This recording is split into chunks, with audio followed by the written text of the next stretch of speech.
guy met someone, and when I was talking to them, they asked me, "Are you a Christian?" And I said, "Yes, I am a Christian." And వెంటనే నాకు వచ్చిన question, "Are you a Protestant?" I paused for a minute. I am a Protestant. కానీ when I came back, that made me think, నేను Protestant. అంటే Protestants ఎవరు? దేనికోసం protest చేశారు? అసలు ఏం జరిగింది?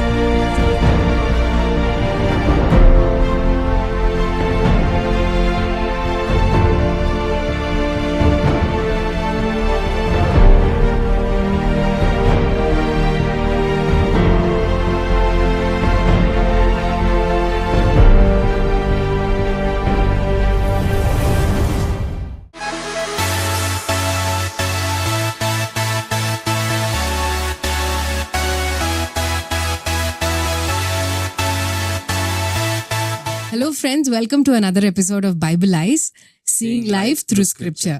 Jeevitam Vakyam Velugulo. So today is such a special day. 31st October, we all celebrate as a Reformation Day. Church history lo, it's a remarkable time. October 31st, Reformation Day. So here we have with us today a special guest. We have Dr. Mighty Porras. He's a co-pastor of Church of I Am. And he's also a Bible teacher in many colleges. It is such a privilege to have him with us. Aithe, Brother Mighty Porras, thank you so much for accepting and, joining us for this discussion. Thank you, sister, and thank you, brother. So let's just dive into our discussion. నిజంగా ఇందాక మనం మాట్లాడినట్టు మనం Christian అని చెప్పుకుంటున్నాం, లేకపోతే నువ్వు క్రిస్టియనా అంటే అవును అన్నాం, నువ్వు ప్రొటెస్టెంటా అంటే అవును అన్నాం. కానీ అసలు ఆ ప్రొటెస్టెంట్ ఏంటి, ఎవరు, ఎందుకు, దేన్ని ప్రొటెస్ట్ చేశారు, ఏం జరిగింది, అసలు ఏం జరిగింది అనేది సగం మంది కాదు, చాలా మందికి మనలో అసలు ఐడియానే లేదు. సో ఈ రోజు రిఫర్మేషన్ అంటే ఏంటి, అసలు రిఫర్మేషన్ రావడానికి కారణాలు ఏంటి అంటే సంఘ దిద్దుబాటు అంటూ ఉంటాం కదా. సో ఈ సంఘ దిద్దుబాటు జరగడానికి, సంఘము దిద్దుబాటు కావడానికి కారణాలు ఏంటి, ఎందుకు ఈ సంఘ సంస్కరణ గురించి ఈరోజు మనం ఆలోచన చేయాలి. అసలు సంఘ సంస్కరణ ఎందుకు జరిగింది అనే కారణాలు మీరు మాతో కొంచెం పంచుకున్నట్లయితే ఎన్నో విషయాలు మేము నేర్చుకున్నట్టు ఉంటుంది. It's really wonderful discussion brother, in a very appropriate context అని చెప్పొచ్చు. మిమ్మల్ని అభినందిస్తున్నాను ఇలాంటి ఒక కార్యక్రమాన్ని నిర్వహిస్తున్నందుకు. Thank you. ఎస్పెషల్లీ రిఫర్మేషన్ గురించి మనం మాట్లాడేటప్పుడు అక్టోబర్ 31st 1517 లో జరిగినటువంటి ఒక సంఘటన. వాస్తవంగా అందరూ ప్రతి సంవత్సరం అక్టోబర్ 31st ని రిఫర్మేషన్ డేగా జరుపుతారు కదా. కారణం ఏంటి అని అంటే, మార్టిన్ లూథర్ గారు ఉన్నటువంటి ఊర్లో ఒక జాన్ టెసెల్ అనేటువంటి వ్యక్తి వచ్చి పాప పరిహార పత్రాలు అమ్ముతున్నారు. ఈ పాప పరిహార పత్రం గురించి మనకు తెలియాలంటే, first of all Gregory the great అనేటువంటి బిషప్ ఇంట్రడ్యూస్ చేసినటువంటి ఈ పెనెన్స్ అనే కాన్సెప్ట్ మనకు తెలియాలి. తను ఏం టీచ్ చేశాడంటే సంఘానికి, క్రీస్తు శకం 590లో ఆయన బిషప్ అయిన తర్వాత, బాప్తిస్మం తీసుకున్న తర్వాత మనిషి చేసిన పాపాలు క్షమించబడాలి అని అంటే 3 పనులు చేయాలి. ఒకటి, మంచి పనులైనా చేయొచ్చు, ప్రీస్ట్ దగ్గరికి వెళ్ళి ఒప్పుకోవచ్చు, చేసిన పాపాలు ఒప్పుకోవచ్చు, లేకపోతే కానుకలు చెల్లించవచ్చు. 6th century the practice was like that. కానీ తర్వాత ఈ పాపం పరిహరించబడాలంటే క్రూసైడ్స్ లో పాల్గొంటే పాపం పరిహరించబడుతుంది అని చెప్పారు. క్రీస్తు శకం 11th century something like that. అంటే మీరు వినుంటారు, క్రూసైడ్స్ అంటే మహమ్మదీయులకి క్రిస్టియన్స్ కి వార్స్ జరిగాయి. But later in 16th 15th century వచ్చే సందర్భంలో ఈ పాప పరిహారం జరగాలంటే దాన్ని ఒక పత్రంగా చేశారు. ఒక డాక్యుమెంట్ ప్రిపేర్ చేసి దాని మీద పోప్ సైన్ చేసి అమ్మడం మొదలు పెట్టారు. ఎట్లా అంటే, ఫర్ ఎగ్జాంపుల్ మనకు అర్థమయ్యే భాషలో చెప్పాలంటే, ఒక ice cream seller ice cream ఎలా అమ్ముతాడో ఆ పద్ధతిలో విట్టన్బర్గ్ లో అమ్ముతూ ఉంటే, అప్పటికే మార్టిన్ లూథర్ గారు వాక్యాన్ని నేర్చుకుని రక్షణ పొందినందువలన ఆయన సంఘాన్ని సంస్కరించాలనే ఆలోచనలో అప్పటికే ఉన్నప్పటికీ, ఎప్పుడైతే ఇలా అమ్మడం విన్నాడో ఇంకా ఆయన ఉండలేకపోయారు.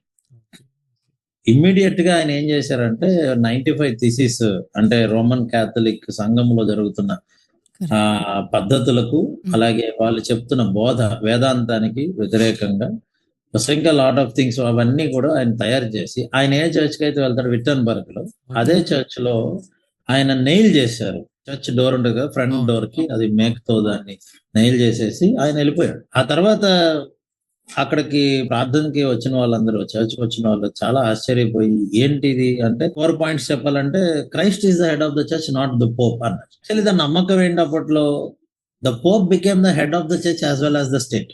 క్రీస్తు శకం 6వ శతాబ్దం నుండి 15వ శతాబ్దం వరకు around 1000 years in the history, Pope became the head of the church as well as the state. అంటే సార్వత్రిక సంఘానికి పోపు నాయకుడు, శిరస్సు, మరియు ఈవెన్ పాలిటిక్స్ ని కూడా ఆయనే రన్ చేసేవాడు. ఈవెన్ కింగ్స్ కూడా ఆయన చెప్పిందే వినేవాళ్ళు. అలాంటి పరిస్థితులు ఉంటాయి. అంటే లైక్ ద అందువలన state that is church they were all together. Yes, అంటే under the pope, under the leadership of పోపే ఈవెన్ స్టేట్ కూడా ఉండేది. So this is the immediate cause అని మనం చెప్తాం జనరల్ గా. But there are other factors. అసలు ఈ రిఫర్మేషన్ ప్రొటెస్ట్ చేయడానికి మార్టిన్ లూథర్ ప్రొటెస్ట్ చేయాలనుకున్నది యాక్చువల్లీ మార్టిన్ లూథర్ ఉద్దేశం ప్రొటెస్ట్ చేయడం కాదు. తను వెళ్తున్న చర్చ్ లో సిస్టమ్ బాగాలేదు, తను ఏదైతే చూస్తున్నాడో అక్కడ దిద్దుబాటు తేవాలనుకున్నాడు. But it did not happen. తర్వాత రోమన్ క్యాథలిక్ చర్చ్ ఆయన్ని సభకి పిలవడం, సభకి పిలిచి అడిగారు, రీకాంట్ చేసుకోమని అడిగారు. మీరు చేస్తుంది కరెక్ట్ గా లేదు. అప్పుడు తను చెప్తాడు, నా మనసాక్షి వాక్యానికి కట్టుబడి ఉంది, నేను ఎలా దాన్ని రీకాంట్ చేసుకుంటాను. 2-3 times అలా జరిగింది. డిస్కషన్స్ జరిగిన తర్వాత స్ట్రిక్ట్ వార్నింగ్ ఇచ్చారు. ఎవరైతే ఈ కేథలిక్ చర్చిని విడిచిపెట్టి వెళ్ళి లూథర్ వైపు ఉన్నారో వారందరూ తిరిగి రావాలి. తిరిగి రాకపోతే వారిని ఎక్స్కమ్యూనికేట్ చేస్తాం చర్చ్ నుంచి, అలాగే రాజ్యం నుంచి. అప్పుడు కొంతమంది తిరిగి వచ్చేసారు, కొంతమంది అలాగే ఉండిపోయారు లూథర్ కి సపోర్ట్ గా. అలా ఎవరైతే లూథర్ గా సపోర్ట్ గా ఉండిపోయారో వాళ్ళని ప్రొటెస్టెంట్స్ అని పిలిచారు. రోమన్ క్యాథలిక్ చర్చ్ వాళ్ళని వెనక్కి రమ్మని పిలిచినప్పుడు వాళ్ళు ఎప్పుడైతే మేము రాము అని కొంతమంది ఉండిపోయారో 1529 లో ఈ ప్రొటెస్టెంట్స్ అని పిలవడం జరిగింది. ప్రొటెస్టెంట్ అంటే ఎదిరించేవాడనే కదా అర్థం. రోమన్ క్యాథలిక్ చర్చ్ ని ఎదిరించారని చెప్పి Roman Catholic church actually named Luther and his followers and Germany Protestants. ఆ తర్వాత ఈ ఉద్యమం ఏదైతే ఉందో ఆ తర్వాత స్విట్జర్లాండ్, తర్వాత ఇంకా మిగిలిన దేశాలకు కూడా వ్యాపించింది. ఇమీడియట్ కాజ్ అని చెప్తాం. There are other causes and factors. అసలు రిఫర్మేషన్ జరగడానికి there are some social factors అండి. 16th century especially 15th century లో మనము యూరోప్ లో రెనైజాన్స్ అని ఒకటి జరుగుతుంది. ఇదేంటి కల్చరల్ రెనైజాన్స్ అంటాం, సాంస్కృతిక విప్లవం. ఈ కల్చరల్ రెనైజాన్స్ ఏం చేసింది అని అంటే యాక్చువల్లీ మనుషులలో హ్యూమనిజం అండ్ సెక్యులరిజం అనే కాన్సెప్ట్ ని తీసుకొచ్చారు. మీరు అప్పటి వరకు ఈవెన్ సెక్యులర్ హిస్టరీని చూస్తే హిస్టరీలో మనుషులలో ఇండివిడ్యువలిజం లేదు. They were under somebody. Even church అలాగే ఉంది, సెక్యులర్ గా కూడా ల్యాండ్ లార్డ్స్ చాలా వరకు మనుషులని అణిచివేతలో ఉన్నారు చాలా మంది. చర్చ్ ఏమో ఆల్మోస్ట్ మిడివల్ పీరియడ్ లో మనం హిస్టరీ చదివితే పోప్ అండర్ లో ఉంటుంది ద హోల్ చర్చ్, సార్వత్రిక సంఘం. బట్ ఎప్పుడైతే ఈ కల్చరల్ రెనైజాన్స్ జరిగిందో ప్రతి మనిషి క్వశ్చన్ చేయాలి, ప్రతి మనిషి ఆలోచించగలిగిన మనిషి అనే ఒక తత్వాన్ని మనుషుల్లో నింపడం వలన then people began to question the church. Actually అప్పటి వరకు సంఘానికి వ్యతిరేకంగా, పోపుకు వ్యతిరేకంగా మాట్లాడితే పాపం శాపం అనే కోణంలో ఉండే మనుషులలో సెక్యులర్ గా జరిగినటువంటి ఈ యొక్క రెనైసాన్స్ ఈవెన్ చర్చ్ లో కూడా కొంతమందిని చైతన్యవంతం చేసింది. ఎస్పెషల్లీ మనం గుటెన్బర్గ్ తీసుకొచ్చిన printing press it helped a lot అని చెప్పవచ్చు. ఎందుకనంటే ఇప్పుడు లూథర్ రాసినటువంటి 95 తీసి కూడా తర్వాత ప్రింట్ చేయబడ్డాయి. ఈ ప్రింట్ చేసి సర్క్యులేట్ చేయడానికి లూథర్ కంటే ముందే ఇంకా జాన్ విక్లిఫ్, ఇలా జాన్ హెస్, సవనరోలా, ఇలా చాలా మంది ఏం చేశారంటే పాంప్లెట్స్ కూడా, ఎస్పెషల్ జాన్ విక్లిఫ్ పాంప్లెట్స్ తయారు చేసి వాటిని పంచడం ఇలా చేశారు. So the first printing press ద్వారా బయటకు వచ్చింది కూడా బైబిలే ఒక మాట చెప్పారు. ఇన్ఫాక్ట్ దానికి విక్లిఫే కారణం. జాన్ విక్లిఫ్ లూథర్ కంటే ముందే ఆలోచన చేశాడు. అసలు విక్లిఫ్ ఏమనుకున్నాడంటే ఎందుకు సంఘంలో ఇలా జరుగుతుంది అన్ని వాక్యానికి విరుద్ధంగా, బైబిల్ ప్రజల చేతుల్లో లేనందువల్లనే కదా. వాస్తవంగా అయితే బైబిల్ అప్పటి వరకు ప్రీస్ట్ చేతిలోనే ఉండేది. అప్పుడు ఆయన ఏం చేశాడంటే అది లాటిన్ భాషలోనే ఉంది బైబిల్, అందరికి లాటిన్ రాదు. 15th century వచ్చేప్పటికి ఇంగ్లీష్ యూనివర్సల్ లాంగ్వేజ్ అయింది. Let me translate it into English అని మొట్టమొదటిగా ఆయన ఇంగ్లీష్ కి ట్రాన్స్లేట్ చేసి వాటిని సర్క్యులేట్ చేయడం, కొన్ని పాంప్లెట్ తయారు చేసి వాటిని సర్క్యులేట్ చేయడం. ఇన్ఫాక్ట్ ఈయన రాసినటువంటి పాంప్లెట్స్ లూథర్ కూడా చదివి ఇన్ఫ్లుయెన్స్ అయ్యారని మనం చర్చలో చెప్తాం. అనదర్ పొలిటికల్ కారణాలు ఉన్నాయి. మిడివల్ పీరియడ్ లో ఎప్పుడైతే పోప్ రాజులని సైతం, చక్రవర్తులను సైతం ఆయన హ్యాండిల్ చేస్తూ ఉంటే పాలిటిక్స్ ని, అది చాలా మంది రాజులకు నచ్చలేదు. వాళ్ళు ఏమనుకున్నారంటే ఒక ఫారినర్ మనల్ని రూల్ చేయడం ఏంటి, అసలు సంఘ నాయకుడు మనల్ని రూల్ చేయడం ఏంటి అని చెప్పి మనం 1390s ఆ టైంలో మన హిస్టరీ చెప్తే ఇంగ్లాండ్ రాజు ఫ్రాన్స్ రాజు కలిపి పోప్ మీదకి యుద్ధానికి వెళ్తారు. ఇన్ఫాక్ట్ పోప్ ని వాళ్ళు బంధించి తీసుకెళ్లిపోతారు. పోప్ ఉండవలసిన సీట్ రోమ్ ని అవిగ్నన్ ఫ్రాన్స్ కి షిఫ్ట్ చేస్తారు. సో ఇలా అంటే ద రైవలరీస్ జరుగుతున్నాయి. అంటే మార్టిన్ లూథర్ ఈ నిర్ణయం చెయ్యక ముందే పొలిటికల్ గా there was rivalry between kings and popes. ఇది కూడా ఒక ఫ్యాక్టర్ అని చెప్పొచ్చు. రెండవది ఎకనామిక్ ఫ్యాక్టర్. యాక్చువల్ గా ఎకనామిక్ ఫ్యాక్టర్ మనం ఏం చెప్పచ్చు, యూరోపియన్ ప్రిన్సెస్ కింగ్స్ ఇక్కడ చర్చ్ వెల్త్ చూసి వాళ్ళకి చాలా జలసీ వచ్చింది. అసలు ఏంటి మొత్తం ఐరోపా ఖండంలో ఉండవలసినటువంటి వెల్త్, రాజ్యంలో ఉండవలసిన వెల్త్ ఎక్కడ కనబడుతుంది అని అంటే it's in the church. How can we allow church leaders to be such a wealthy? Actually రాజ్యం కదా వెల్దీగా ఉండాలనే కోణంలో వాళ్ళు ఆలోచించారు. ఈవెన్ ఆ రోజుల్లో ఆశ్చర్యపోయే విషయం ఏంటంటే మర్చెంట్స్, ఈవెన్ వ్యాపారవేత్తలు కానీ వర్తకులు కానీ వీళ్ళందరూ కూడా చర్చికే ట్యాక్స్ పే చేసేవారు. యాక్చువల్ రూల్ అయితే దేశానికి కదా ట్యాక్స్ కట్టాలి.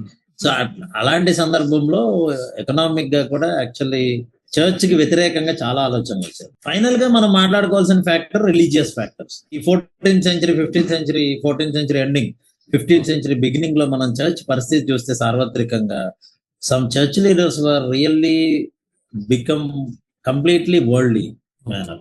చాలా కరప్షన్స్ జరిగాయి, ఎకనామిక్ కరప్షన్స్ జరిగాయి, ఈవెన్ అనైతికత, చర్చ్ లీడర్స్ యొక్క వ్యక్తిగత జీవితాల్లో కూడా అనైతికత రావడం, ఇంకా చాలా ఫ్యాక్టర్స్. తర్వాత సేల్స్ ఆఫ్ ఇంటెలిజెన్సెస్, మనం ఇందాక మాట్లాడుకుంటే పాప పరిహార పత్రాలు అమ్మడం.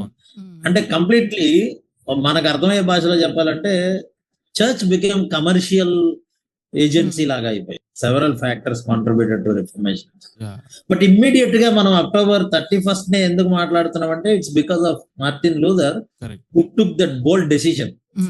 అంటే అది వాస్తవంగా ఇంతకు ముందు నుంచే ఆలోచనలు ఉన్నాయి, చాలా ఫ్యాక్టర్స్ కాంట్రిబ్యూట్ చేస్తున్నప్పటికీ చాలా మంది ట్రై చేసినా కూడా మార్టిన్ లూథర్ చేసిన ఆ ఒక పని ఏమైందంటే తర్వాత అది ఒక ఉద్యమంగా తయారైంది. ఎక్స్ప్లోషన్, రాడికల్ మూవ్మెంట్ లాగా కొంచెం బాగా వ్యాపించడానికి. జర్మనీ మాత్రమే కాకుండా ఈవెన్ స్విట్జర్లాండ్, స్కాట్లాండ్, అక్కడి నుంచి మిగిలిన దేశాలకు కూడా అదంతా పాకిందని మనం చెప్పాలి.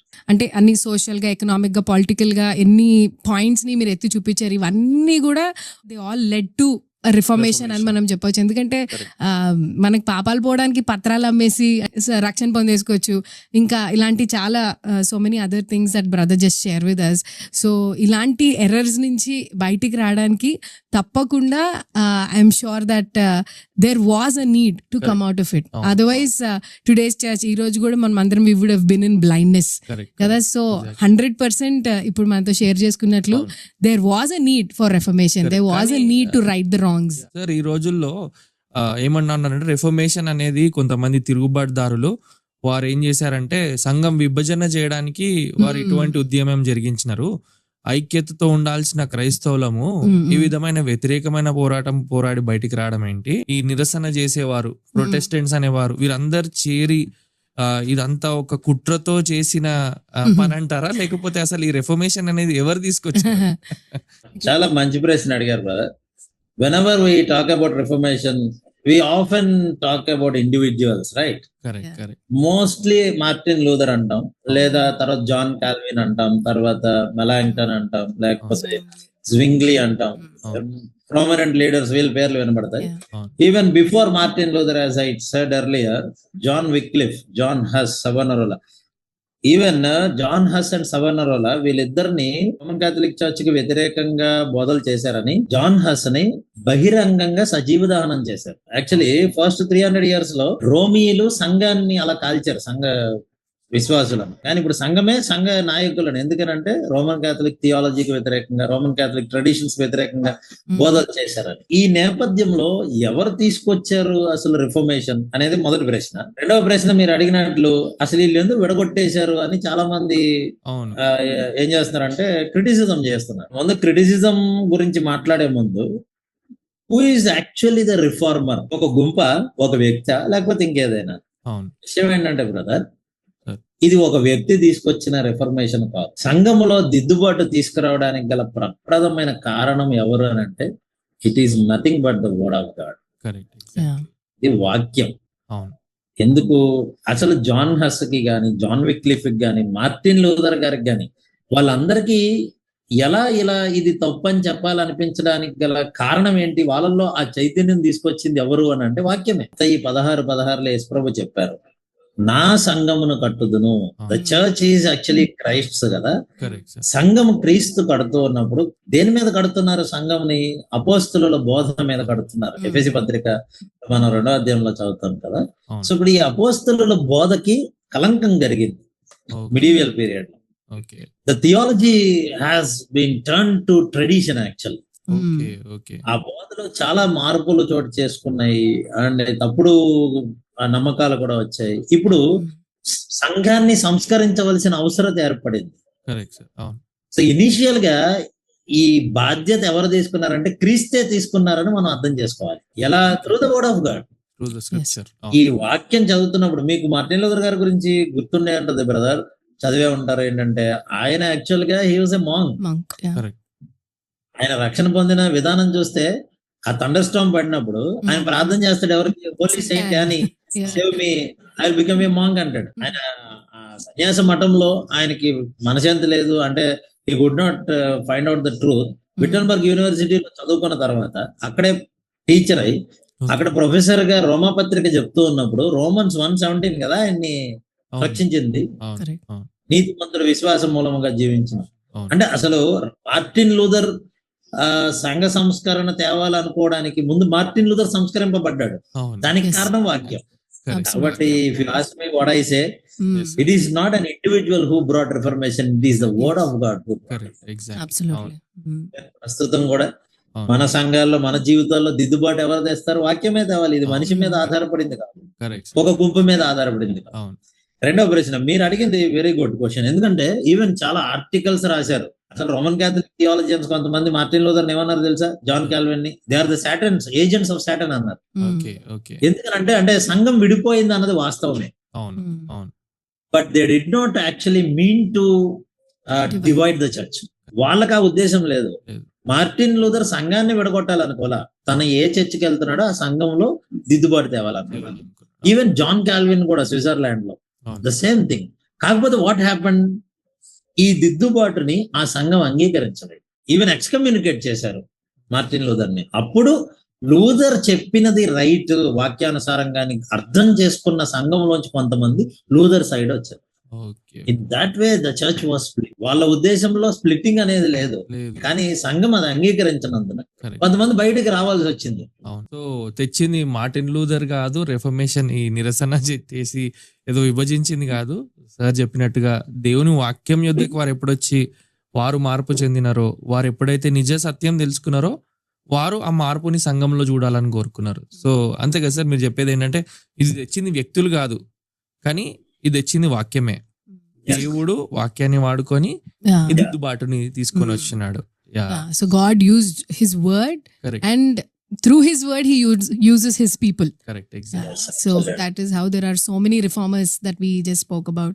So నిజంగా దేవుడు వాక్యము అది మనకి గుడ్డితనం కాకుండా మనకి చూపునిచ్చేదిగా, మనల్ని the truth will set you free అని వాక్యం చెప్తున్నట్టు, when God's word worked in people's hearts like Luther, అట్లా ఎంతో మంది జీవితాల్లో పనిచేసినప్పుడు they could not stand when they saw the error and they came out boldly and they said this is wrong. What a wonderful thing brother, thank you so much for sharing. So as we move on, as we're talking more about the reformation and ఎట్లా జరిగింది, విషయాలు ఏంటి, అసలు చాలా విషయాలు మనం ఇప్పుడే నేర్చుకుంటున్నాం. And I hope this will be helpful to all of you my friends who are listening. ఇప్పుడు దాకా బ్రదర్ చెప్పారు కదా, sola scripture was one of ఏమంటారు చాలా most important you know point that reformers stood for. అంటే వాక్యం మాత్రమే, సోలా స్క్రిప్చర్ అంటే వాక్యం మాత్రమే అనే దానిపైన ఎంత బల్లగుద్ది వాళ్ళు నిలబడి, దేవుని వాక్యం ఇస్ అబ్సల్యూట్ ట్రూత్, దీనిలోనే మనకు సమస్తం ఉంది, దీనిలోనే మనకి జీవనంకి మన విశ్వాస యాత్రకి కావలసిన అంతా కూడా దీనిలోనే ఉంది అనే ఒక నమ్మకంతో ఉన్నప్పుడు, నిజంగా శామ్ ఈ రోజుల్లో ప్రెసెంట్ చర్చ్ కండిషన్ లో అయితే స్క్రిప్చర్ తప్ప ఇంకా ఏది చెప్పినా నడుస్తుంది. చర్చ్ నడవాలంటే స్క్రిప్చర్ వదిలేసి ఇంకా మిగిలిన జిమ్మిక్లన్నీ చేయవచ్చు కదా. అంటే you do anything else other than scripture, that church is full, that is what people want.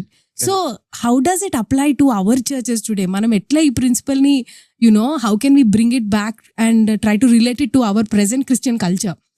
Brother, I think you can just shed some light on that. Reformers sola scripture అనే ఒకే నినాదం మాత్రమే చేయలేదండి. There are 5 solas actually. Okay. 5 solas 1 slogan. ఏంటి 5 సోలాస్ అంటే సోలా గ్రాటియా first. సోలా అంటే మాత్రమే అని అర్థం. It's Latin word. Sola gratia అంటే గ్రేస్ అలోన్, కృప మాత్రమే. సోలా ఫిడే అంటే ఫెయిత్ అలోన్, విశ్వాసం మాత్రమే. సోలాస్ క్రిస్టస్, క్రైస్ట్ అలోన్, క్రీస్తు మాత్రమే.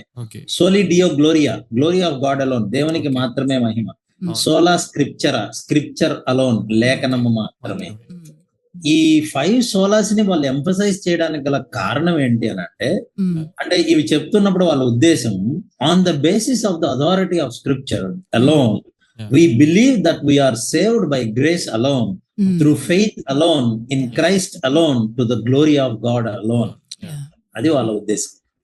తెలుగులో ఒకవేళ మనం చెప్తే బైబిల్ యొక్క అధికారం ఆధారంగా క్రీస్తుపై మాత్రమే విశ్వాసం ద్వారా మాత్రమే, దేవునికి మహిమకు మాత్రమే, కృప ద్వారా రక్షణ పొందామని, రక్షింపబడ్డామని మేము నమ్ముతున్నాము. ఎందుకు ఈ సోలా అంటే మాత్రమే మాత్రమే అని వాళ్ళు చెప్పాల్సి వచ్చింది? మిడివియల్ పీరియడ్ లో అంటే ప్రీ రిఫర్మేషన్ పీరియడ్ లో రక్షణ మంచి పనుల ద్వారా వస్తుందని బోధ జరిగింది. ఇన్ఫాక్ట్ రక్షణ పొందుకోవాలంటే స్కాలాస్టిక్ థియాలజీలో 4 మెట్లు. మంచి పనులు చేయాలి బాగా, దేవుడు అప్పుడు ఒక రివార్డ్ గా కృపనిస్తాడు. ఇంకా మంచి పనులు చేయాలి, ఎక్కువ మంచి పనులు చేస్తే ఇటర్నల్ లైఫ్ ని రివార్డ్ గా ఇస్తాడు. ఇట్స్ కంప్లీట్లీ అన్బిబ్లికల్ కదా బేసికల్ గా. అందుకని వీళ్ళు ఏమన్నారంటే రక్షణ కృప ద్వారానే వచ్చింది, విశ్వాసం ద్వారానే వచ్చింది, క్రీస్తు ద్వారానే వచ్చింది, లేఖనము ద్వారానే వచ్చింది. ఇన్ఫాక్ట్ సమస్త మహిమ ఘనత ఎవరికి చెందాలి అంటే దేవునికి మాత్రమే చెందాలి. స్క్రిప్చర్ అలోన్ అనే ఈ 5 సోలాస్ ఎంఫసైజ్ చేశారు బ్రదర్. అనదర్ నేను చెప్పాను కదా, they had a slogan actually. Scriptura, scripturae interpres అంటే scripture is the interpreter of the scripture, not the pope, not any of the priests, or not any of the pastors, or not any of human beings. లేఖనమును లేఖనమే వ్యాఖ్యానించాలి, ఏ మనిషి కాదు, even పోపు కాదు లేదా priest కాదు అనే ఉద్దేశంతో వాళ్ళు అందుకనే లేఖనానికి అంత ప్రాధాన్యత ఇచ్చారు. బికాజ్ సంఘానికి బేస్ ఏదైనా ఉందంటే, ఆధారం ఏదైనా ఉందంటే అది లేఖనమే. In fact I did my PhD thesis in this same title. రచశ్రీలో PhD చేసినప్పుడు ఇదే రాసాం. It's very good. అది వాస్తవం కూడా. లేఖనం ఆధారంగానే సంఘము ముందుకు వెళ్ళాలి తప్ప ఏ వ్యక్తి యొక్క మనోభావాలు, అభిప్రాయాలు, లేకపోతే అనుభవాలు, అభిప్రాయాలు అన్ని ఉండొచ్చు, దాని తప్పను. ఇవన్నీ కూడా మళ్ళీ లేఖనం వెలుగులోనే మనం దాన్ని విశ్లేషణ చేయాలి. If our experience is contrary to the word of God, it is not biblical. అది కరెక్ట్ కాదని మనం మళ్ళీ దాన్ని కరెక్ట్ చేసుకోవాల్సిన అవసరం ఉంది. బట్ సిస్టర్ చెప్పినట్లు ఇందాక అన్నారు కదా, ప్రస్తుతం లేఖనం తప్ప మిగతా ఏం చేసినా కూడా ప్రజలకు నచ్చుతుంది బయట జనరల్ గా అలా అని అన్నారు కదమ్మా. That's really. ఫ్రెండ్స్, మీరు ఎక్కడున్నా, ఏ చర్చ్ లో ఉన్నా, నిజంగా మనందరికీ కూడా ఈ 5 సోలాస్ అనేవి మన మైండ్ లో పెట్టుకుంటే at every point in our lives when we do somethings, మన చర్చ్ లో చేసే కార్యక్రమాలు కానీ ఏవైనా మన డైలీ లైఫ్ లో కూడా ఈ 5 విషయాల్ని మనం ఒక ప్రిన్సిపల్ గా పెట్టుకోగలిగితే తప్పకుండా it will be beneficial for us. ఎందుకంటే ఇప్పుడు ఆ రిఫర్మేషన్ జరిగింది. సో దానివల్ల ఇప్పుడు మనము వెళ్తున్న స్థానిక సంఘంకి was it helpful? Truly did it shape our church? yes sister, absolutely అని చెప్పొచ్చు. రిఫర్మేషన్ రావడానికి రిఫార్మర్స్ సంఘాన్ని ఎలా షేప్ చేశారు అని అంటే ప్రప్రథమంగా 3 విషయాల్లో షేప్ చేశారు. ఒకటి సంఘం యొక్క నిర్వహణ. బైబిల్ ఆదిమ అపోస్తలులు సంఘాన్ని స్థాపించినప్పుడు సంఘానికి అపోస్తలులు ఉన్నారు, తర్వాత స్థానిక సంఘానికి ఒక సేవకుడు ఉండేవాడు, పాస్టర్. వాళ్ళకి సహకరించడానికి డీకన్స్ ఉండేవాడు, మల్టిపుల్ లీడర్షిప్ ఉండేది, అందరి ఇన్వాల్వ్మెంట్ ఉండేది, విశ్వాసాల ఇన్వాల్వ్మెంట్ ఉండేది. మీరు మిడివియల్ పీరియడ్ లో చూస్తే the total church was under 1 person. మనకు అర్థమయ్యే భాషలో చెప్పాలంటే ఆ Holi people concept Holi person concept గా మారిపోయింది. అంటే ఎవ్రీథింగ్ ఈజ్ పోప్. పోప్ కిరీటం పెట్టుకుంటాడు, ఆ కిరీటం మీద ఒక టైటిల్ ఉంటుంది. ఆ టైటిల్ కి అర్థం ఏంటో తెలిసిన, అది లాటిన్ లో ఉంటది, ఇన్స్టెడ్ ఆఫ్ క్రైస్ట్ అని, క్రీస్తుకు బదులుగా. బట్ బైబిల్ ఏం చెప్తుంది? మనకి దేవునికి మధ్యవర్తి ఒకరే, యేసు క్రీస్తు అన్న నరుడు కదా. So the first thing reformation సంఘాన్ని అప్పుడు షేప్ చేసింది, ఇప్పుడు చేస్తుంది. అంటే మనకి ఎలా తోడ్పడింది అని అంటే, సంఘము ఒక వ్యక్తి వ్యక్తి మీద కట్టబడదు. అవును అవును Absolutely. ఇక్కడ వ్యక్తి కారకుడు కాదు. వ్యక్తిని ఆధారం చేసుకొని సంఘాన్ని కట్టడం వాక్యానుసారం కాదు. దట్స్ వాట్ మార్టిన్ లూథర్ గాని, జాన్ కాల్విన్ గాని, విక్లిఫ్ గాని వీళ్ళు ఎక్కువ శాతం మెయిన్ చెప్పింది అదే. Christ is the head of the church, not Pope. అవును Yes. అవును బట్ సిస్టర్ అన్నారు కదా అమ్మా, ఇప్పుడు బేసికల్ గా మరలా ఆ ఆ కోవని మనం చూస్తున్నాం చర్చెస్ లో. అంటే ఒకప్పుడు నా చిన్నప్పుడు అయితే మీరు ఏ చర్చ్ అని అడిగితే చర్చ్ పేరే చెప్పేవాళ్ళండి. ఫర్ ఎగ్జాంపుల్ వాడేవాళ్ళు church maybe Baptist or Pentecost or Lutheran వాడేవారు. ఇప్పుడు చర్చ్ పేరు చెప్పడం అనేసి పాస్టర్ పేరే చెప్తున్నారు. అంటే ఆ పాస్టర్ గారిని అభిమానించడం, గౌరవించడం తప్పు కాదు. బైబిల్ సేస్ దాట్ యాక్చువల్ గౌరవించమని. కానీ వ్యక్తిని ఆరాధించకూడదు, వ్యక్తికి మహిమ రాకూడదు. అవును అసలు వ్యక్తి కేంద్రంగా ఏ సంఘము కట్టబడకూడదు. ఇక్కడ నిర్ణయాలు వ్యక్తులు కాదు చేయవలసింది. అవును even though there is a leadership in the church, the leadership has to be in the light of Bible, right? Correct అందుకనే ఇక్కడ వాక్యము వెలుగులోనే ఏదైనా చర్చ్ లో జరగాలి. ఫస్ట్ చర్చ్ ని షేప్ చేసింది రిఫర్మేషన్ ఏంటి అని అంటే ఈ వ్యక్తివాదం చర్చ్ లోంచి పోవాలి. ఓకే పోపు అలాగే చేశారు. తనకి నచ్చిన నిర్ణయాలు, ఎంత ఘోరమైన నిర్ణయాలు అంటే of course as a church వాళ్ళు తీసుకున్నారు. కానీ క్రూసేడ్స్ కి వెళ్లే నిర్ణయం ఇట్ వాజ్ రియల్లీ బ్లండర్. అవును ఎంత నష్టం జరిగింది అంటే వాక్యానికి విరుద్ధంగా చర్చ్ ఏ నిర్ణయం తీసుకున్న చరిత్రలో అది ఓటమినే చూసింది. అవును ఇశ్రాయేల్ చరిత్రలో కూడా అంతే కదా. దేవుని చిత్తానుసారంగా, చిత్తానికి వ్యతిరేకంగా ఏ నిర్ణయం తీసుకున్నా వాళ్ళు ఫెయిల్ అయ్యారు. దాన్ని ఎలా షేప్ చేసింది అని అడిగారు కదా మీరు. అవును ఆ రోజుల్లో రిఫార్మేషన్ పీరియడ్ నిజంగా reformers, the theology that they developed, especially soteriology. అంటే రక్షణ మంచి పనుల ద్వారా కాదు, మనిషి క్రియల ద్వారా కాదు, అవును మన మీద ఆధారపడి లేదు. రక్షణ దేవుని మీద ఆధారపడి ఉంది. దేవుని కృప చేత విశ్వాసం ద్వారా మనం రక్షణ పొందుతాం. ఇది క్రీస్తు మరణం ఆధారం, ఓకే క్రీస్తు మరణ పునరుద్ధానాల ఆధారం. అందుకే దేవుడే హైలైట్ అవ్వాలి, దేవుడి నామానికే మహిమ రావాలి. So this is second factor. ఇప్పుడు మనకి అంటే ఈ కోర్ డాక్ట్రిన్స్ మనం ఇప్పటికీ చెప్పుకోగలుగుతున్నాము. అంటే కొన్ని మంచి సంఘాలు ఉన్నాయి అని అంటే నిజంగా రిఫార్మర్స్ చేసిన కృషి, వాళ్ళు తోడ్పడిన పాటుపడిన విధానం అని మనం చెప్పచ్చు. ఈవెన్ టుడే మన చర్చెస్ కి ఇది పెద్ద challenge. Each church has their own tradition, right?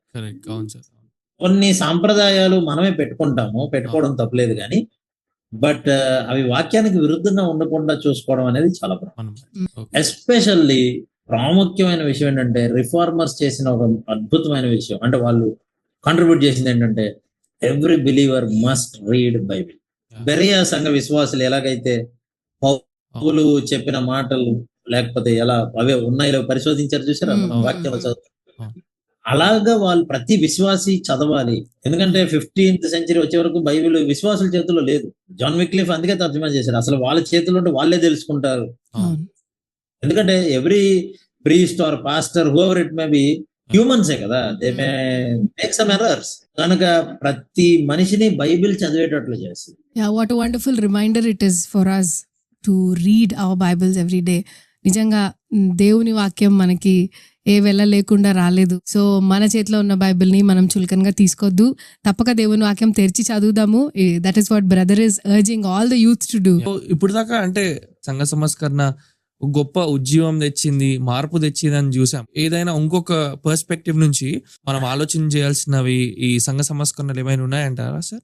It's a very good question brother. Basic గా మనం రిఫర్మేషన్ గురించి మాట్లాడేటప్పుడు మాక్సిమం పాజిటివ్స్ మాట్లాడతాం. అంటే ఇట్స్ కంప్లీట్ పాజిటివ్ మూమెంట్ అన్న కోణంలో. But when we study history అంటే చరిత్ర ఎప్పుడు చదివినా మనం ఒక విషయం గుర్తుపెట్టుకోవాలి. ఏంటంటే చరిత్రలో బోత్ సైడ్స్ ఉంటాయి, అది positive and negative side. For example Bible చరిత్రను చూడండి, పాజిటివే రాయలే, నాట్ నెగటివ్ కదా. ఎందుకు రాస్తాము అని అంటే నెగటివ్స్ నుంచి నేర్చుకోవడానికి.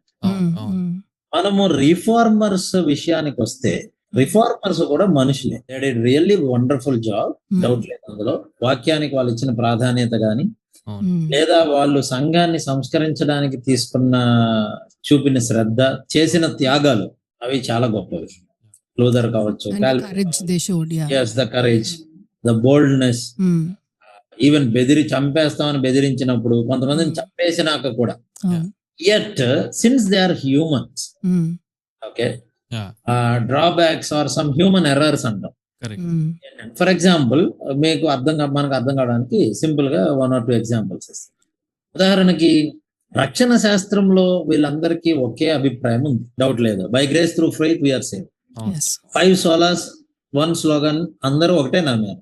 అవును, కానీ సమ్ ఆఫ్ ది ఆర్డినెన్సెస్ ఉన్నాయి కదా బైబిల్లో. అవును, అవును, మెయిన్లీ వీ సే 2 ఆర్డినెన్సెస్, అవును. Hmm. Baptism and lords of holy communion, Lord's supper అంటాం కదా. అవును, but whereas Roman Catholic church లో 7 సాక్రమెంట్స్ అంటారు. అవును. సెక్రమెంటల్ థియాలజీని కూడా వ్యతిరేకించారు వీళ్ళు. Okay. Yet అయినా రిఫార్మర్స్ లో కూడా వీటి మీద చాలా భిన్న అభిప్రాయం. ఈవెన్ దో దే రెఫ్యూటెడ్ అవును, soteriological errors of Roman Catholic Church, okay, but Calvin గాని లేకపోతే లూథర్ గాని ఇంకా కొంతమంది they did not oppose infant baptism. That's why ఇప్పటికీ మీరు లూథరన్ చర్చ్ లో ఇన్ఫెంట్ బ్యాప్టిజం చూస్తారు, అవును, అవును, ప్రెస్బిటేరియన్ చర్చెస్ లో ఇన్ఫెంట్ బ్యాప్టిజం చూస్తారు. చిన్నపిల్లల బాప్తిజం, ఇన్ఫెంట్ అంటే చిన్నప్పుడే బాప్తిజం ఇవ్వడం. కొన్ని చర్చెస్ లో చిలకరింపు, కొన్ని చర్చెస్ లో రకరకాలుగా ఇస్తున్నారు అనుకోండి. దీన్ని మనం ఎలా చూడాలి, ఎలా అర్థం చేసుకోవాలి? ఇది ఈవెన్ ప్రభు బల్ల Hmm. లార్డ్ సప్పర్ ఉందో, లార్డ్ సప్పర్ ఒక్కొక్కరు ఒకలా అర్థం చేసుకున్నారు. రోమన్ క్యాథలిక్స్ ఏమన్నారంటే ట్రాన్స్ సబ్స్టాన్షియేషన్ అన్నారు.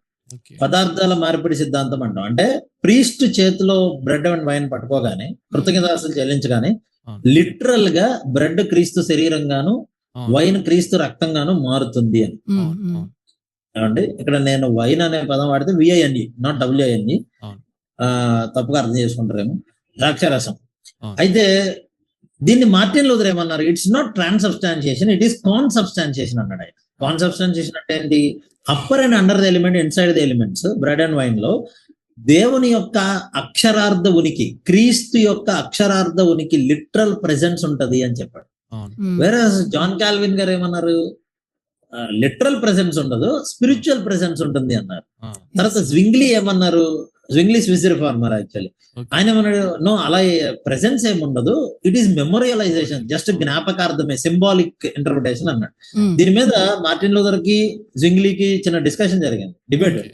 తర్వాత ఇద్దరు డిసగ్రీ అయ్యి యాక్చువల్లీ అక్కడి నుంచి లేచి వెళ్ళిపోతారు. Then later some of the crucial నిర్ణయాలు తీసుకున్నప్పుడు ఈ కేథలిక్ చర్చ్ కి అలాగే ప్రొటెస్టెంట్ చర్చెస్ కి యుద్ధాలు జరిగాయి లిటరల్ గా.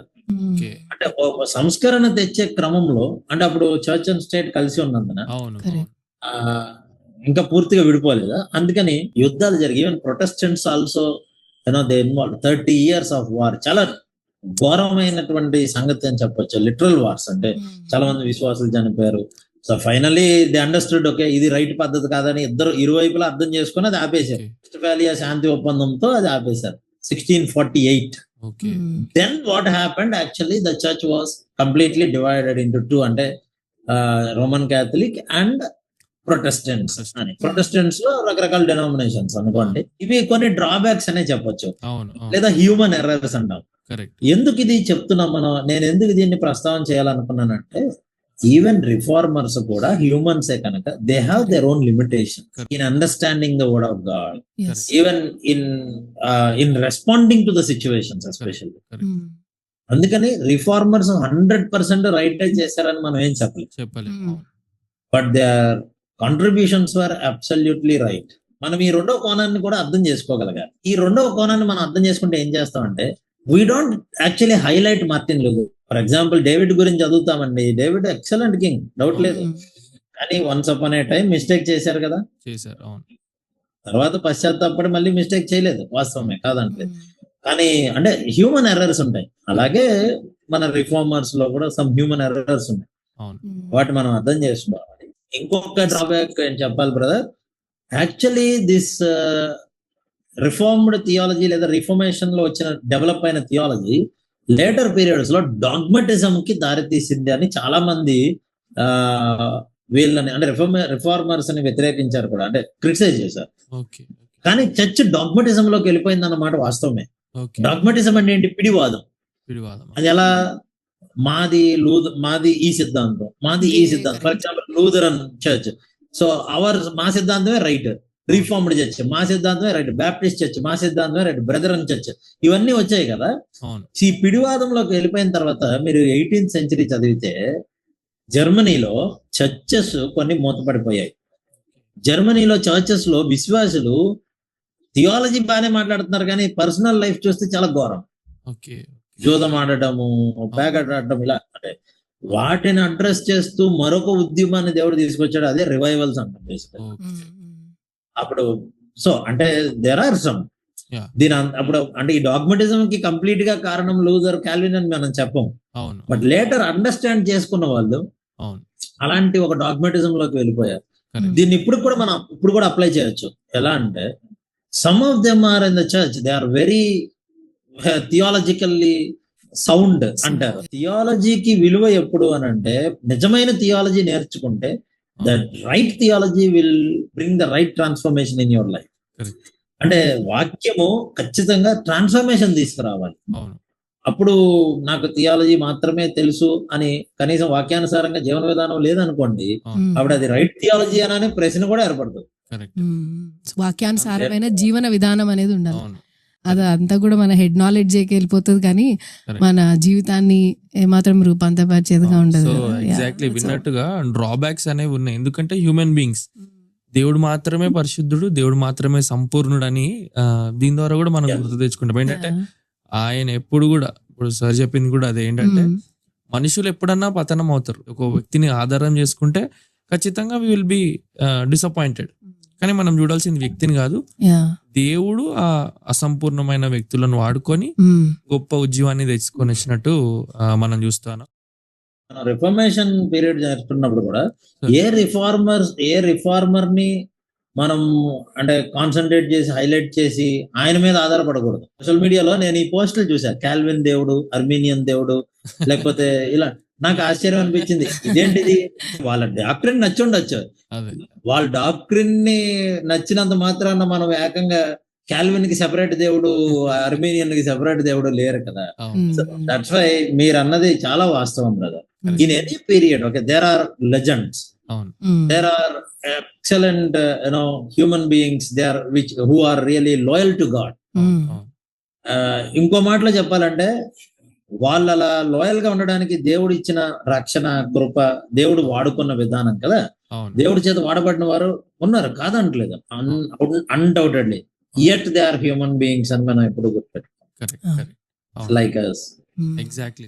సో ఫ్రెండ్స్, ఇంతవరకు మనం చూసాం కదా ఎలాంటి తప్పులు అడుగుల్లోకి ఆది సంఘం లేకపోతే రోమన్ క్యాథలిక్ చర్చ్ వెళ్ళింది, ఎలాంటి ఎర్రర్స్, ఎలాంటి మిస్టేక్స్ జరిగినాయి. కానీ అయితే sir, I want to ask you, ఇప్పుడు మనం ఒక ప్యాటర్న్ చూసాం, ఎట్లాంటి ఒక్కొక్క step how it was like a downfall Catholic చర్చ్లో, లేకపోతే సంఘము ఎటువంటి తప్పుడు అభిప్రాయాల్లో ఉండే, ఎలాంటి తప్పుడు ట్రెడిషన్స్ ఫాలో అయింది, ఎట్లా అంటే వాక్యం కన్నా వ్యక్తికి ఇంపార్టెన్స్ ఇచ్చినారు, ఇట్లా మనం ఎన్నో విషయాలు చూసినాం కదా.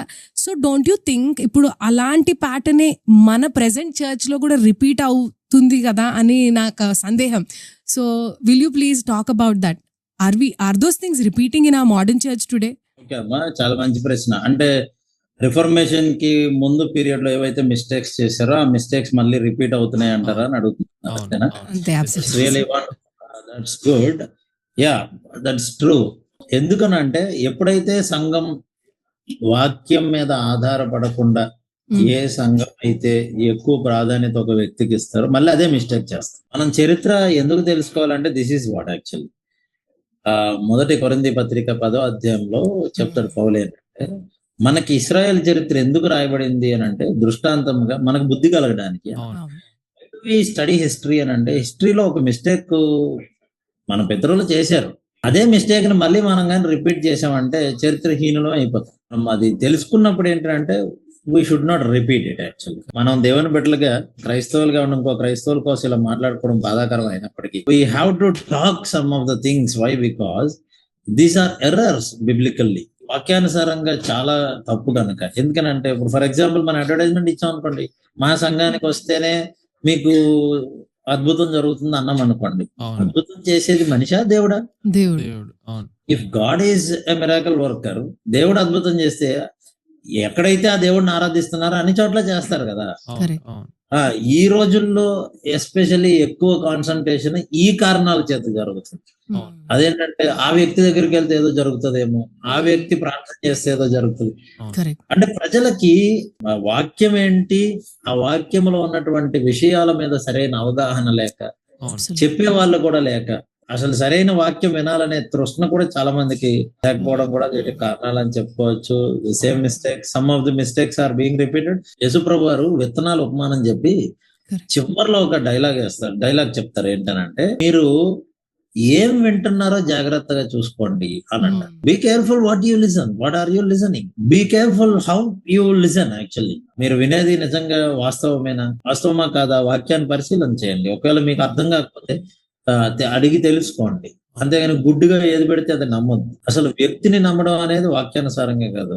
Church should be Christ centred, our life should be Christ centred, our spirituality should be Christ centred.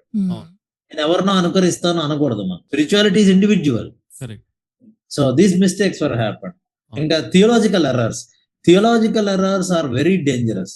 Even practices అనుకోండి, మనం వాటిని కొంచెం మైనర్ ఇష్యూస్ గా చూస్తాం. రక్షణ శాస్త్రమే మనం తప్పుగా నమ్మామనుకోండి, మన గమ్యమే డిఫరెంట్ అయిపోయే ప్రమాదం ఉంది కదా. Therefore we should be very careful enough about our doctrine, what we believe. ప్రస్తుతం పరిస్థితులు చూస్తే యేసుక్రీస్తు సంపూర్ణ దేవుడు కాదనే డిస్కషన్ ఎక్కువ జరుగుతుంది మన తెలుగు రాష్ట్రం. అవును. It's completely unbiblical. Exactly. All reformers, they emphasized Christ's divinity and 100% Christ's humanity. Even reformers ముందు చర్చ్ ఫాదర్స్ ఎస్టాబ్లిష్ చేశారు. ఆర్థోడాక్స్ ఫెయిత్ ని మనకి ఎస్టాబ్లిష్ చేసి ఇచ్చారు. అది క్యారీ ఫార్వర్డ్ అయింది. ఏవైతే తప్పు అని చెప్పారో అవి మళ్ళీ ఇప్పుడు వాటిని మళ్ళీ సంఘానికి పరిచయం చేసే ప్రయత్నం చేస్తున్నారు. చరిత్ర తెలియకపోయినా, వాక్యం తెలియకపోయినా ఏమవుతుందో తెలుసు, మళ్ళీ అలాంటి ఒక ఎర్రర్స్ లో ఫాలో అయిపోయే ప్రమాదం ఉంది సంఘం. చాలా జాగ్రత్తగా మనం ఉండాలి. So even in our administration, సంఘం క్రీస్తు శరీరం ఉన్నప్పుడు క్రీస్తు శిరస్సు మనందరం కలిసికట్టుగా సంఘములో ఎవరి పాత్ర వాళ్ళు సమర్థవంతంగా పోషిస్తూ, ఎవరు ఎక్కువ కాదు, ఎవరు తక్కువ కాదు. ప్రీస్ట్హుడ్ ఆఫ్ ఆల్ బిలీవర్స్ అనే కాన్సెప్ట్ రిఫార్మర్స్ చెప్పడానికి గల ఉద్దేశం అదే. అందరూ యాజకులని కాదు దాని అర్థం, అందరూ పాస్టర్లని కాదు. ఇక్కడ దాని అర్థం ఏంటంటే, మన అందరము కూడా సమానంగా క్రీస్తు శరీరంలో భాగమై, మధ్యవర్తి ఎవరూ లేకుండా, యాజకుడు ఎలాగైతే డైరెక్ట్ గా యాక్సెస్ కలిగి ఉన్నాడు దేవునికి, అలాగే ప్రతి విశ్వాసి దేవునికే డైరెక్ట్ యాక్సెస్ కలిగి ఉంటారు. బట్ క్రీస్తు శరీరంలో ఒక్కొక్కరు ఒక్కొక్క భాగం కాబట్టి, సేవకులు వాళ్ళ పాత్ర పోషిస్తారు, సంఘ పెద్దలు వాళ్ళ పాత్ర పోషిస్తారు, మిగిలిన విశ్వాసులు వాళ్ళ పాత్రలు సమర్థవంతంగా పోషిస్తారు.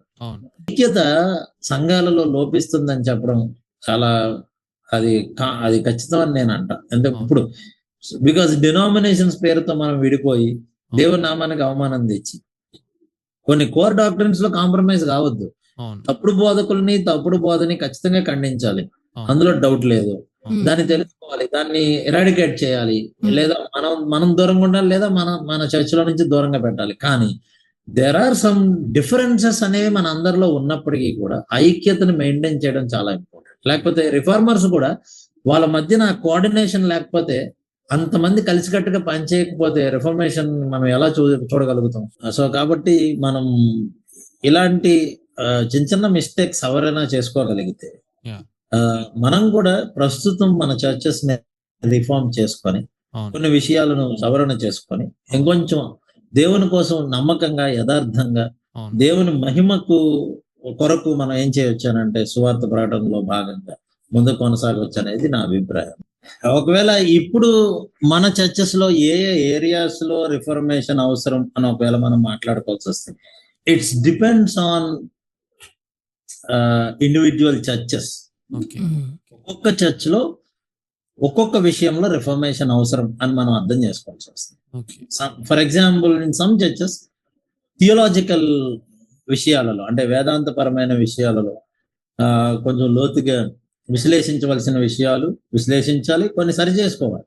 చర్చెస్ లో కంప్లీట్లీ ట్రెడిషన్ బేస్డ్ చర్చెస్, అంటే which are contrary to the word of God అని మనం ఒకవేళ పరిశీలన చేయాలి. అలా మనకు అర్థమైనప్పుడు it's better to leave the tradition.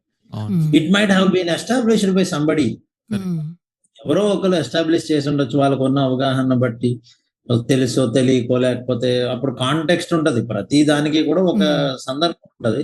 అవును దాన్ని అసలు ఇంక పక్కన పెట్టి అట్లీస్ట్ అర్థమైనప్పుడు వర్డ్ ఆఫ్ గాడ్ మనకు అర్థమైంది మనం మనం అన్నప్పుడు రిఫార్మ్ ఖచ్చితంగా కావాలి. ఎస్పెషల్లీ నెంబర్ 3 మూడవది ప్రప్రథమంగా ఎక్కువ శాతం ఇప్పుడు మనం రిఫర్మేషన్ ప్రతి చర్చిలో ఉండాల్సింది ఏంటి అని అంటే దిద్దుబాటు. మన సంఘానికి కేంద్రం యేసుక్రీస్తే. అవును అంతే. మనం ఏం చేసినా దేవునికి మహిమ రావాలి. అవును దేవునికి మహిమ రావాలంటే మనం కనబడకూడదు.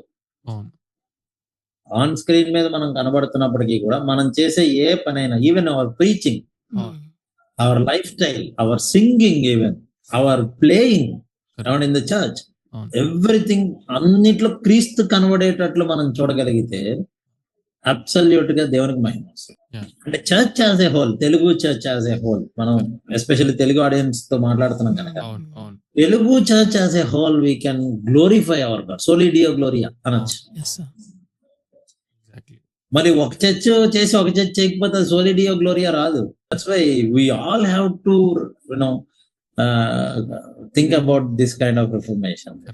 ఎస్పెషల్లీ దేవునికి మహిమ ఎప్పుడు వస్తుంది అని అంటే చర్చ్ యాజ్ ఏ హోల్ మనం ఎలా రెస్పాండ్ అవుతున్నాం అనేది ఒక విషయం అయితే, చర్చ్కి వస్తున్న ఇండివిజువల్స్ అవును సాంఘికంగా సమాజంలో ఎలా రెస్పాండ్ అవుతున్నారు అనేది చాలా ప్రధానం. అవును అవును మన యొక్క జీవన విధానం ఆధ్యాత్మికంగా, నైతికంగా అవును మనం వ్యవహరించే శైలి విధానం ఉంటే మనం తీసుకునే నిర్ణయాలు ఉన్నాయి. ఇవి చాలా ప్రప్రథమం. అప్పుడు లోకం అర్థం చేసుకుంటుంది. అవును There is something different, something spirituality, అవును something morality that we are able to find out in Christians, the real Christians అని అప్పుడు నిజమైన క్రైస్తవులు అన్నప్పుడు క్రీస్తు అర్థమవుతారు ఆటోమేటికల్ గా.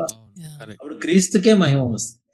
Therefore, మనము church as a whole we should project Christ. Exactly even church as an individual, అవును మనం ఇండివిజువల్సే కదా చర్చ్కి వెళ్తాం. అంతే అంతే ఈవెన్ ఫ్యామిలీస్ అవును మనం ఆ విధంగా వాక్యానుసారంగా జీవించగలిగినప్పుడు ఇట్స్ రియల్లీ దేవునికి soli Deo gloria. So in conclusion, ముగింపులో ఈ రిఫర్మేషన్ జ్ఞాపకం చేసుకుంటున్నప్పుడు what are the take away points that you give sir? Yes, first of all, thank you so much, brother, for inviting me thank you to this wonderful program.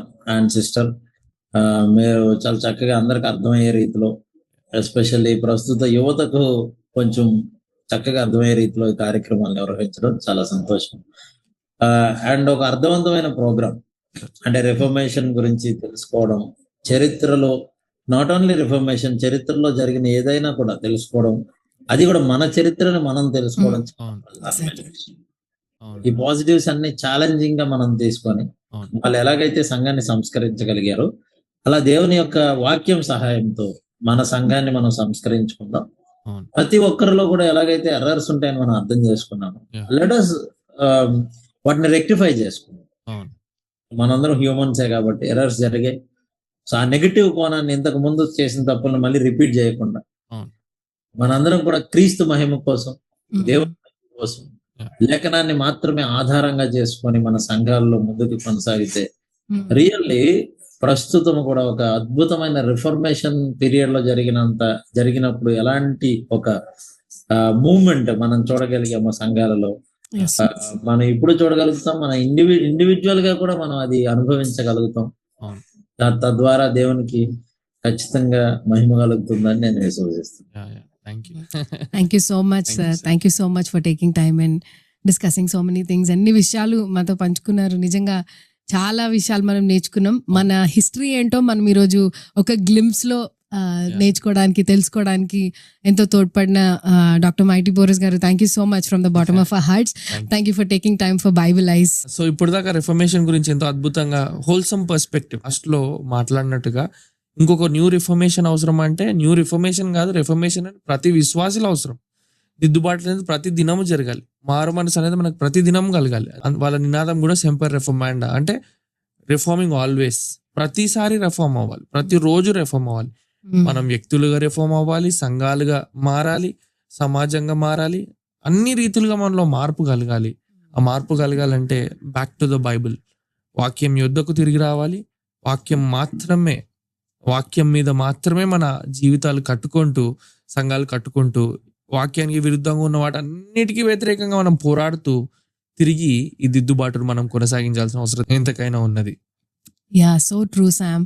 ఎంత వాస్తవం కదా. మనమందరము ఈరోజు ఈ డిస్కషన్లో పార్టిసిపేట్ చేసిన మీ అందరికీ కూడా నిజంగా let us take a moment to think ఏ ఏరియాస్లో మనం నిజంగా రీఫార్మ్ అవ్వాలా. అండ్ సింపుల్ వర్డ్స్లో చెప్పాలంటే జీసస్ మళ్ళీ కూడా రిపెంట్ అన్న మాట మాట్లాడినారు కదా. So that's exactly what we are supposed to do. నేను ఎప్పుడో ఒక్కసారి రిపెంట్ అయినా అంటే సరిపోదు కదా Sam. Correct. It's like every single day ongoing repentance. ప్రతిరోజు దేవుని దగ్గరకు వచ్చి అవును. ఆయన వాక్యం దగ్గరకు వచ్చి మనల్ని మనం సరి చేసుకుంటే that will truly bring a great change in our lives, in our churches, in our families. Individual గా కలెక్టివ్ గా మనం డెఫినెట్లీ మనం సోలిడియో గ్లోరీ ఆ దేవునికి మహిమ చెల్లించే బిడలుగా ఉండగలం కదా. Exactly. And in conclusion, one thing that we need to remember, thank God for reformation. దేవా, నీవు దిద్దుబాటు Absolutely. చేసినందుకు నీకే కృతజ్ఞతలు. Thank God for the reformers. వారి జీవితాలు త్యాగం చేసినందుకు దేవా నీకే వందనాలు. అది దేవుని కార్యం. They are not the heroes of reformation. దేవుడు మాత్రమే హీరో. Yes. కానీ దేవుడు ఆ కార్యం చేసినందుకు ఈ రోజు మన చేతిలో బైబిల్ ఉంది. ఏ విధంగా దేవుని గురించి మాట్లాడుతున్నాము, ఒక మధ్యవర్తి లేకుండా క్రీస్తు ద్వారా ఆయన యుద్ధకు ప్రార్థనలోకి వెళ్ళిపోతా ఉన్నాం. Yes. దేవుడు చరిత్రలో ఆయన కార్యాన్ని జరిగించిన దేవుని కృతజ్ఞతలు చెప్తూ మనలో ఇంకా మార్పులు చేసుకుంటూ దిద్దుబాటు చేసుకుంటూ మనం ముందుకెళ్దాం. Let's pray and close. మా పరిశుద్ధుడా గొప్ప దేవానికి ఎన్నో వందనాలు ప్రభా. ఇంతవరకు మేము డిస్కస్ చేసిన అనేకమైన విషయాలు దేవా మాకు అర్థమయ్యేలాగా సహాయం దయచేయండి. దేవా మాకు కంప్లీట్గా ఒక హిస్టరీలో ఏం జరిగింది అవగాహన రాకపోవచ్చు, కానీ దేవా చరిత్రలో నువ్వు పనిచేసిన వాడవని మా మేలు కొరకు తండ్రి మాకు వాక్యం అందించుటకు దేవా నీవు ఎంతో మంది ప్రజల్ని వాడుకొని తండ్రి దేవా మా సంఘంలో తండ్రి దిద్దుబాటు చేయబడడానికి దేవా నీవు నడిపించిన తీరుని బట్టి నీకు వందనాలు చెల్లిస్తున్నాం. We want to thank you for the reformation. We want to thank you for the reformers. We want to thank you for all those people you used, Lord, who stood courageously and boldly and risked their lives. దేవా మేము కూడా తండ్రి అదే మాదిరిలో తండ్రి మళ్ళీ ఆ హిస్టరీలో repeat చేసిన మిస్టేక్స్ని రిపీట్ చేయకుండా దేవా మా జీవితాలని రిఫార్మ్ చేసి నీ మహిమ కొరకు వాడుకోమని యేసు నామములో ప్రార్థిస్తున్నాం తండ్రి. ఆమేన్. Amen. If you want to know more about Reformation, we have a free resource, a book which is titled A Little Book on Reformation by Nathan. It is from Master's Seminary. So meeki book kavalante tapakunda maku mail cheyandi, DM cheyandi. We will forward it to you. Thank you so much again. Until we meet again, God be with you. Bye. Bye.